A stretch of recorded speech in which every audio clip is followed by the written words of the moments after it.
Welcome to Trailblazers and Titans with your host, Dr. Keith Haney.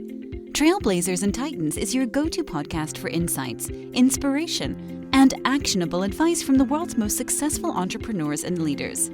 Each episode features in-depth interviews with industry pioneers, innovative thinkers, and business moguls who share their journeys, challenges, and strategies for success.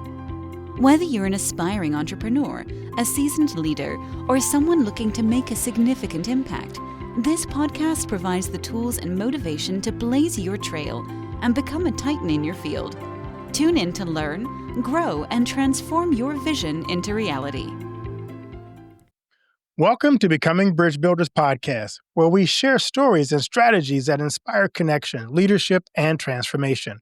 I am your host, Keith Haney. Today we have an incredible guest who has redefined what it means to lead with kindness, Christy Pretzinger. He is the owner and CEO of WG Content, an industry-leading agency delivering exceptional content and strategy to healthcare and brands nationwide. But Christy's impact goes far beyond business success. She's built a workplace culture rooted in kindness, personal growth, and inclusivity. Her mission is to help leaders create environments where people thrive, and she's here to share her journey and insights with us today. Christy, welcome to the podcast. Well, thank you so much for having me, Keith. I'm looking forward to our conversation. I am too. I'm always looking forward to meeting other leaders who are transforming the world, so it should be a fun conversation. Yes. I'm going to ask you my favorite question. What's the best piece of advice you've ever received? The best piece of advice I received, given the fact that I'm a business owner, so I have to kind of caveat that, was you are your business and your business is you, and it won't grow until you do. I like that. That's true of all leaders, right? Isn't it? Yeah, I mean, it is. I think that none of us will grow in any way, shape, or form until we grow. You know, your professional career can't grow, all these different kinds of things. You have to be able to start from within. I love that.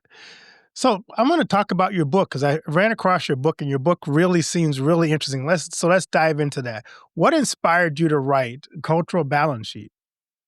Well, it's kind of a story. I am a part of a group called Entrepreneurs Organization, which is a global organization made up of business owners. And I was sitting with some friends from that organization, several of whom have had successful exits, selling their business or, getting PE money or whatever. So we're having this conversation, and there's always a lot of talk with business owners about EBITDA and what's a multiple you could get for selling your business. And I was listening to them, and I said, of course I look at my financials monthly, but it's almost like I look at my business through the lens of a cultural balance sheet. And one of my friends looked at me and he goes, well, there's the book. You have to write it now because he'd been wanting me to. I was like, okay, gosh.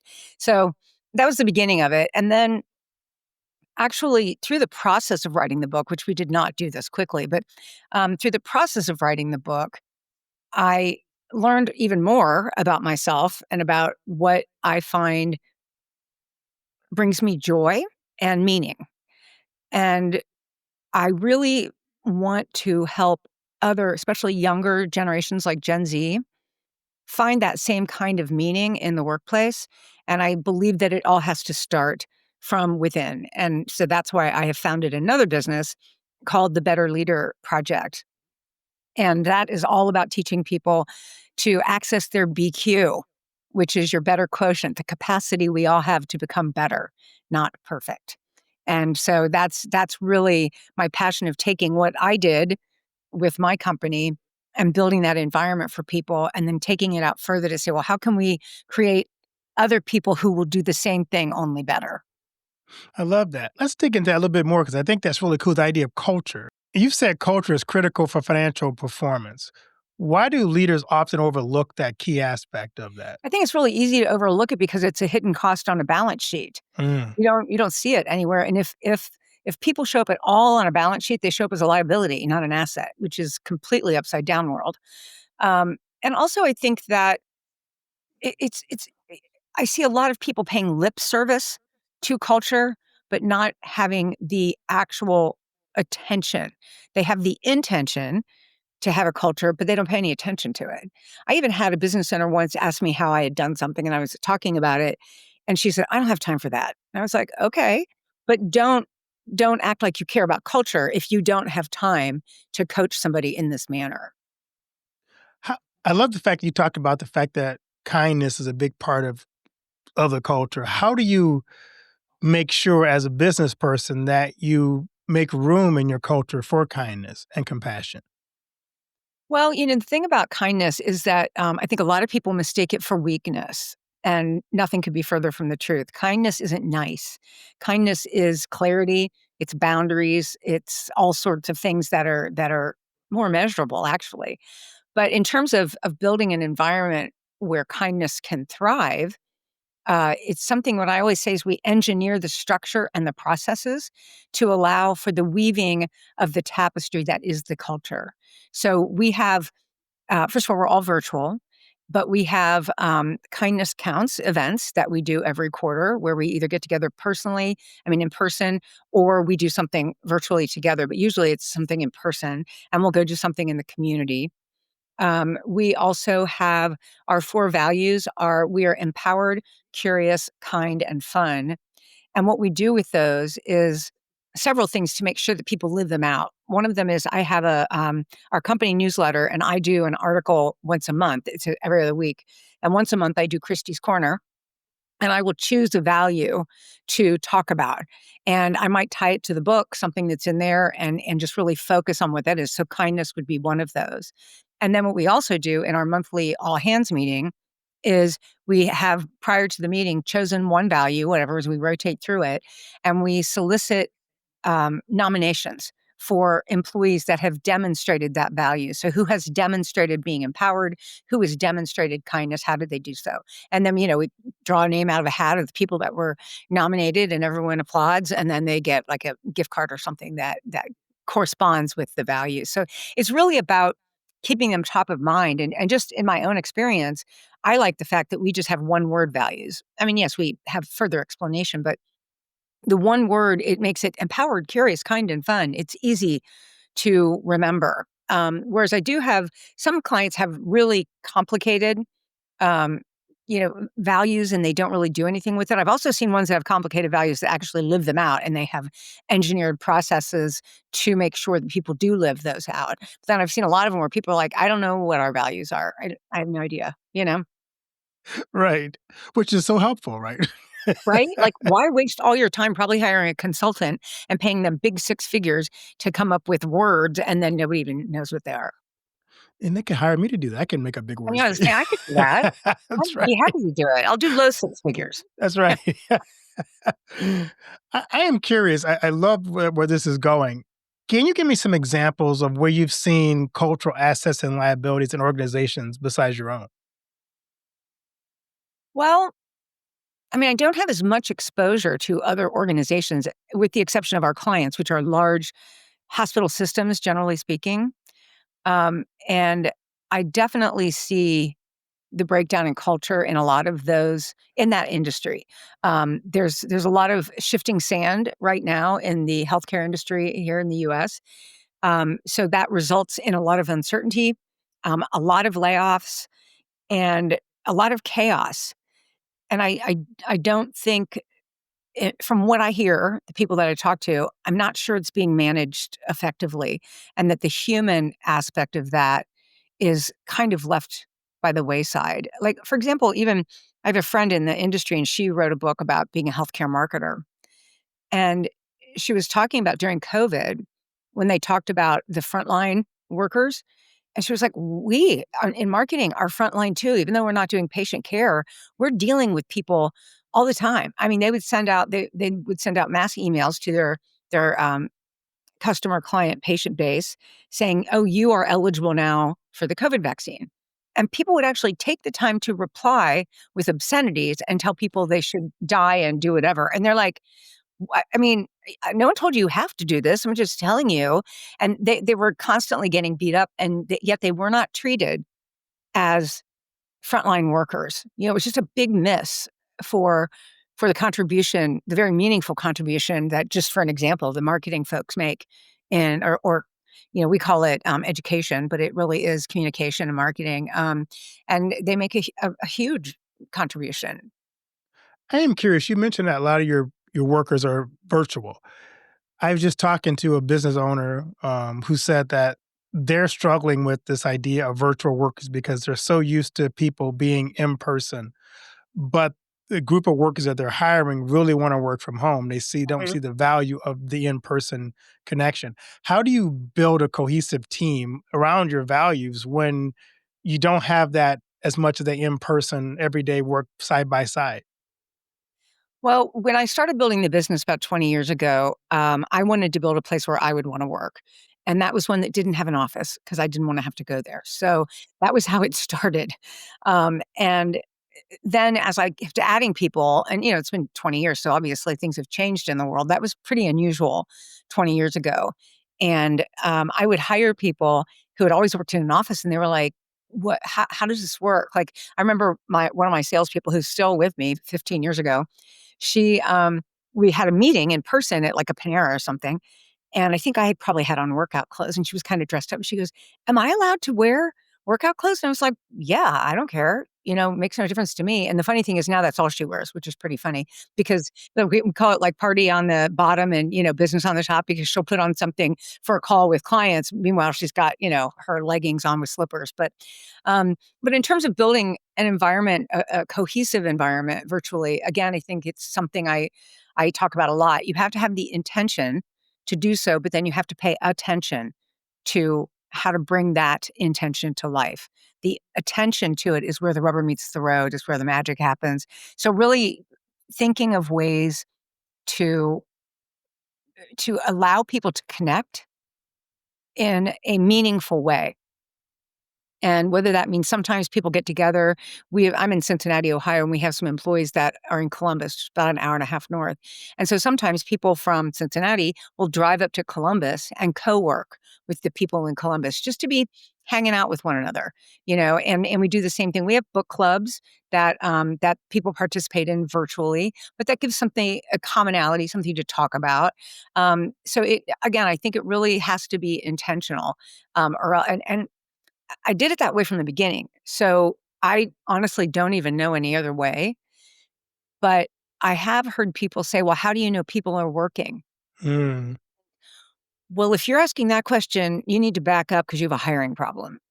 That's way before work. It's like you got a hiring problem because we've never hired anybody that I would question their commitment or their trust. And I always look at output anyway. It's like whatever your output is the result. And I don't care if you do it in the morning, night, noon. It doesn't matter to me as long as you're available when you need to be. And I think the thing for me that has probably been the most meaningful and has allowed it to succeed is because I'm very vocal about the fact that as I was building this and I continue to operate this, that I don't want people to have to apologize for living their lives. And I don't want them to ask permission to go to the doctor or permission to pick up a child from school or go to a school event. That's our lives. And you shouldn't ask anybody for permission to do that. And especially women. I feel like a lot of women, and I happen to have a company of all women, although we do have contractors that are men, but the employees are women. And I think that a lot of them have felt in corporate America they have to hide their personal life, that, they get a lot of side eye because they're the mother. And I think that's a shame because if you want something done, give it to a busy mom. right, exactly. I had another guest on. We were talking about this idea you just mentioned about hiring the right people. And their philosophy was hire slowly, fire quickly. Yep. Tell me a little bit about how you go about the process of making sure that you hire people that fit your culture that you're trying to build. Yeah, I am. I love that hire slow, fire fast. I think that we have a couple people that actually vet people. And we start with contractors. So a lot of the employees that we have now were contractors at one time. So we had worked with them. They were familiar with the culture. They knew how we do things. And then they end up joining the team full time. In terms of hiring people that are a fit, when it comes to culture, I think you know pretty quickly whether it's going to be 10 days or 10 years. You meet someone, you can tell if they kind of vibe with the organization. One of the things that I've always said, and then I found an article in Harvard Business Review that validated it, so I was very proud of myself, is that we hire for curiosity. So we hire for the T. The T of hiring is a T shape. The vertical part of the T is the deep knowledge about whatever it is, whether it's content strategy, project management, writing, whatever it happens to be. Very deep knowledge there. But then the T, the cross part is, well, how does my role interact with that? What effect does what I do have on those people? How do we work together? That curiosity of wanting to know instead of just being in your lane and blinders and not caring, really looking for people that are like, wow, I wonder what they do. I'd like to know more about that. Curiosity is one of our values. So hiring for curiosity, it's not surprising we would do that. So you have these four core values, and I love these: empower, curiosity, curious, fun, kind, and fun. How did you develop those four? Were they just part of, like, was this just Christy and you're just like, this is me and this is what my company is? Or was there something you were aiming for that became those core values for you? Well, I would caution leaders against coming up with their own values. I mean, your personal ones, that's a whole different story, but company values or team values, because you really want to crowdsource them. You want agreement and buy-in that this is the way we behave. This is how we look at the world. This is what we do. So in fact, I remember one time talking to another business owner in a small group I was in, and she was talking about, yeah, I've been locked in my office rewriting our values. I'm like, that's probably not gonna go well. It's first of all, I think that your values should remain constant. They're like, I'd say they're like a thread that should, go throughout your entire organization and upon which every action can hang. The expression of those values may change with time, but the consistency of those values is very important. So people know how to behave. They know what good looks like. That's really important. Um, in terms of Tell me again what we were, because I was just thinking about the Yeah, kind. no. How did you develop your four core values? I'm just, Oh, yeah, it was crowdsourced for sure. And actually, at the same time, we were working on our mission, and we just did this all internally. We didn't hire. You can hire people, consultants, again, and pay them lots and lots of money to do this. But we just kind of worked on it together. It was a long time ago. It was probably 12 years ago, at least, maybe longer, because the mission that actually we landed on was something our salesperson actually said, and it was building relationships one word at a time. Because at the hmm. time we were called Writer Girl, so it was like building relationships one word at a time, and that is then what grew out of the values grew out of that. Like what constitutes a good relationship? What does that look like? What does it feel like to be building relationships with each other, with our vendors, with our clients' patient populations? What does that feel like? And you think, well, you want empowerment. Of course, you want to be empowered. You kind of want to be curious about the other person, or, curious about what problem your client is trying to solve. And that's just the way we are, all the way down to our being. Kind is just way underrated as a value. And I think people, like I said, mistake it for weakness. It's not. It's vastly different. But kindness is just an underpinning of the way we behave with one another. And one of the things that I say in our organization, we all know about, you don't want to assume, right? Because what it does, I say, Right. the only thing you're allowed to assume in our organization is that the other person has good intentions. That's it. They're not doing anything to drive you crazy. They're not trying to gaslight you. They're not trying to manipulate you. We all want to solve the problem together. We may have different ways of getting there. So that's the only assumption that I allow people to make. And that's a kind assumption. And then fun, of course, we like to celebrate, get together, do fun things, and just make sure that even though we're doing meaningful work and sometimes it's hard, we work to seek moments of joy in that. I love the fact that your book is broken down into like three different parts. You have assets, you have liabilities, and then you have equity. Um, And I love, especially cultural key number two, is rip your values from the wall and live them instead. We just Yeah. talked about that. It's like having values that you just develop and never use or don't implement or live them out are pointless. So of those key assets that you had there, which one was the one that you kind of resonate with the most, if there is one? Well, I mean, I think that I think it's pretty much a no-brainer that it's people, and I think that that's the whole underpinning of all of it, right? The importance of creating an environment where people can thrive, that you can't do the work and do meaningful work and satisfy your clients and have a business if you don't have the people that do it. And those people, the thing that I've learned over time is that a common human need is to know that you matter. Everybody needs to know that they matter. But the interesting thing about knowing that is you have to do it in community. You can't matter alone. So that's something that is very much a part of our culture as well, is really, acknowledging the whole person. And if somebody has issues at home or something, that we step in and fill the gaps for the other person. We have a lot of grace around things like that. I love that. How challenging is it for women to excel in the field that you're currently in? Because I know I've run across a lot of CEOs, especially female CEOs, who said, it's really hard to get women to qualify women to be in the field that I'm in. So how do you make sure that you include women upwardly mobile in your company? Well, for what we do, working largely with hospital marketing departments, those tend to be women.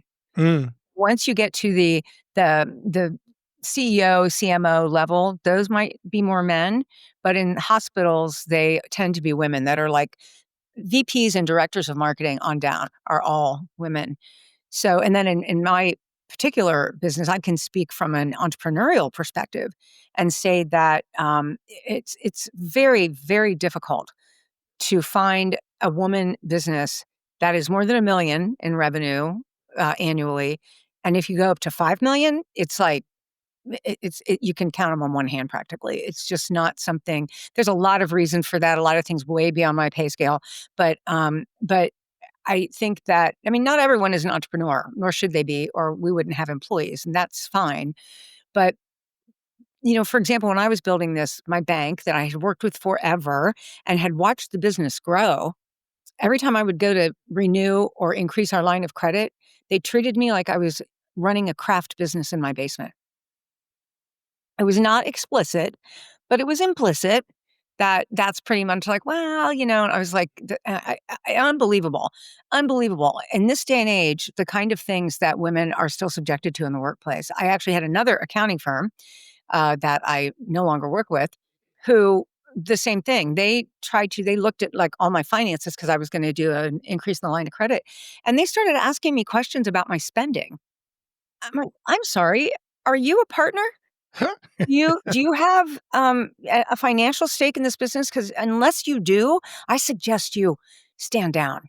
And I wouldn't answer any of the questions, and they were ridiculous. And I left that bank. It was like, yeah, that was a bank. Then the accountant one time, when they told me what my tax bill was, I'd been talking to them since summer about, we're going to have a big tax bill. We're going to have a big tax bill. What are we going to do to mitigate this? Come around February, they're like, oh, by the way, here's your tax bill, big 6-figure tax bill. And I said, that is not mitigated. That's not good. And they looked at me and said, well, make less money. Okay, well, all right. Yeah, that kind of stuff happens, and I really honestly don't think that happens as much to male business owners as it does to female business owners. Although I could be wrong, all I can do is speak from my own experience, but there's still a lot of that. It's unconscious bias. I don't think it's intentional sometimes, but it happens a lot. wow, that's shocking to know that. To hear that story, you kind of perceive that that's happening, but to actually hear someone tell those stories is, Well, uh, here's a better one. I was on okay. a call, speaking to a group of entrepreneurs, and the facilitator, rather than facilitating, actually participated, which is not really great. You shouldn't do that. But it was 3 men, including the facilitator and myself. And this was a few years back, after, shortly after COVID, or even kind of as it was winding down. And somebody asked the question of the panel, tell me how you address female burnout. And I thought, well, I'll wait to answer that because it's a little on the nose. I'll let them answer. And I know all of these men. They're lovely men. They have daughters. They're good people. And they all answered. One of them, the facilitator, said, well, first we acknowledge that everyone has burnout. I'm like, oh, no, you did not just say that. And then he finished speaking and said, well, that's all the time we have. And I didn't get a chance to speak. I couldn't believe it. And it was a woman who asked the question. And then we ran into each other in the bathroom. We just kind of looked at each other like, I don't know what to tell you. And the interesting thing, the lesson, the takeaway from that for me was when I told my son, he's now 24, he was probably, I don't know, 20 something at the time. when I told him that, you want someone to jump on the bandwagon with you, be there, bad. And instead he was like, Mom, quit asking for permission to speak. Those people needed to hear, you've literally built your business around that. And they didn't get to hear your experience because you didn't say, wait a minute, not done yet. And he's like, stop asking for permission. So I share that a lot with other women. And I'm like, whether or not you are asked the question, answer it anyway. I love it. Yeah, because you're right. You probably have to step up and Yeah. not wait for people to include you in the conversation. Yes, very Sounds much like. so. Very much so. So, what are you excited about going forward? What I'm really excited about is my new business, the Better Leader Project. I'm really excited about that because I feel like the world, and especially in the United States, of course, but in the world, that we are screaming for connection. And I firmly believe that we are more alike than different. But if you follow the money, rage and division makes money for people. And it's easy to do, right? Because all you have to do is hit that amygdala and make people angry. And next thing you know, you've got a following. So looking at the world and the world that I want my son to continue to live in and hopefully maybe grandchildren someday, I think that we have to figure out how to fix that because the way I see it, we are bound and determined to annihilate ourselves. Mm, And, we can stop it. It's in our power to stop it. And so I decided to start this business around the premise of better leaders make better organizations and better teams, and better teams make better organizations. But the real thing about the Better Leader Project is helping people to access their humanity in the safety of a small cohort. Because we can, read about vulnerability all you want, but until you practice that in a safe space and it's reflected back to you, you don't know what it feels like. Because until you do it, it feels scary. It feels like weakness. It feels like wrong.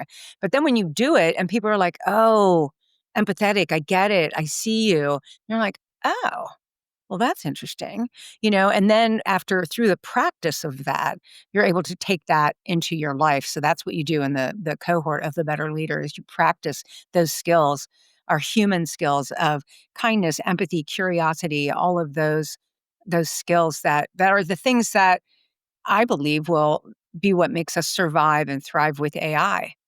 But the problem is we're pretty bad at the right. things that make us human. We haven't rewarded that. We are very left brain about our reward system. And so much of what makes people work are the right brain soft skills. That's the real predictor of a success, not your score, on a test or your grade point. So, Love it. I'm gonna give you a chance to actually answer that question when you get a chance to answer on the panel. how oh, do how do you how do you deal with female burnout? well, I think that burnout, there's a lot of causes for burnout. I mean, there's a lot of people have to work, and sometimes work is hard. But I don't really, in my experience, that's not really what causes burnout. I think that drudgery certainly causes burnout. But I think the way that we address that is through boundaries. Because a lack of boundaries, meaning like, if you ascribe to the belief that the client is always right and you're at their beck and call, first of all, that's codependent. The only way I can be happy is if I keep them happy. Well, that's right there a problem. Um, but also, if that's the premise, you haven't set the boundary that, for example, we are in East Coast time and we have clients that are in West Coast time. So I say when we start working with them, we're very clear that we work on East Coast time. Our day ends at 5:30 Eastern. If you have an emergency, we are happy to help you, but that should be the exception, not the rule. That just to set that ahead of time.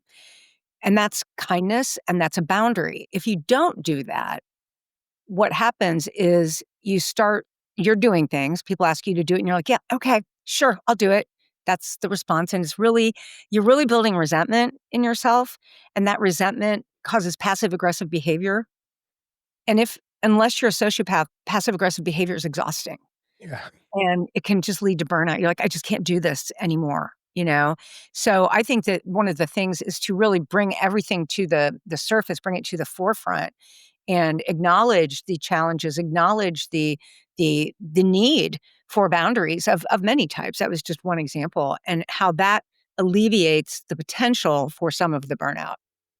I love it. So what do you hope readers take away from your book, The Cultural Balance Sheet? Say that again. What do I hope? What? Readers take away from your book. What I really hope, and I really, everything I do is designed to point out to leaders of all stripes, whether you're in a corporate environment, whether you own a business, it doesn't matter. But that if you are in some sort of role of management, that is a very noble profession. It's very noble if you appreciate the privilege that you have of feeding into the lives of those you lead. And that's the undercurrent of the entire book is all of these little things that you do. Really, the bottom line is that you are affecting the lives of these people. And what I've said through my organization is that it's my sincere hope that because, again, all women at my company, but that the children of our employees see how kindly their parents have been treated and will set higher expectations for their own workplace. They won't put up with being a cog in the wheel and being used up and spit out and being told to leave your emotions at home and, put on some sort of a mask when you go to work. And I think that's where you have to start. And I know I personally have the privilege of creating that kind of environment that then can bleed out into people's personal lives as well. So for leaders hearing this and going, the Better Leader Project sounds like something I want to be part of, how can they learn more about that? They can go to christypretzinger.com, and there is information there about the Better Leader Project as well as about the book. And about the Better Leader Project, there's a form that you can fill out if you want to join the movement. And you can just put that in there, and then we will get back in touch with you. Great. I love to ask my guests this other question too. What do you want your legacy to be? You know, my legacy truly is helping people be the best they can be. And also acknowledging that we are deeply flawed and deeply human. I want people, it's all part of the Better Leader. I want people to be better, not perfect. And to be good with that. To not only accept it, but to celebrate it, that I'm never going to be perfect, but I can get better at all of these things. I actually had an employee tell me not too long ago, she said, I've never worked anywhere that made me a better person until here. Mm. And I was like, that right there, that's my legacy. Because that has a cascading, rippling effect to everybody that comes in contact with her, as well as on her own personal day-to-day life. Wow, that's neat. So in season 6, we have something new for the podcast, and it's a surprise question. Pick a number between 1 and 10 for your surprise question. 8.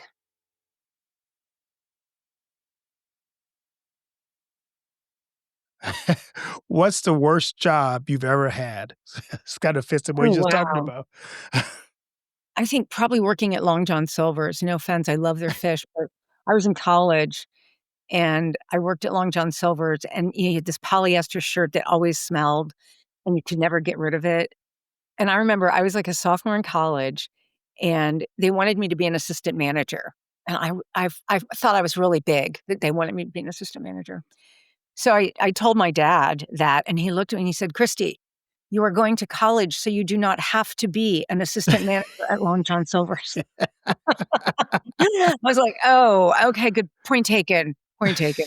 I mean, they were nice people that worked there, but it was not fun. There wasn't a lot of joy, a lot of meaning in that work. So it wasn't your career goal to be No, assistant manager it's at Long not John my Silver. career goal. No, no. Well, Christy, thanks so much again. Where can people once again connect with you and find your website and your book and all the resources that you have? Yeah, you can find it at christypretzinger.com, also on LinkedIn. Follow me on LinkedIn, please. You can reach out to me on LinkedIn. You can also find me at wgcontent.com, and all my contact information is there, and it's also on christypretzinger.com. I'm happy to hear from anybody.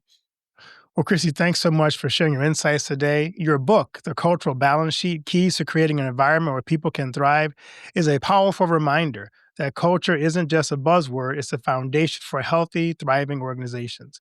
For our listeners, if you want to learn more about Christy's work or grab a copy of her book, check out her website, which will be in the links below. You'll find resources like the Better Leader Project to help you start building a culture where people truly can flourish. If today's episode didn't really moved you, don't forget to subscribe, leave a review, and share this conversation with a leader who cares about creating a better workplace. Until next time, remember, culture isn't an expense, it's an investment. Let's keep building environments where people can thrive. Thank you so much again, Christy. Thank you, Keith.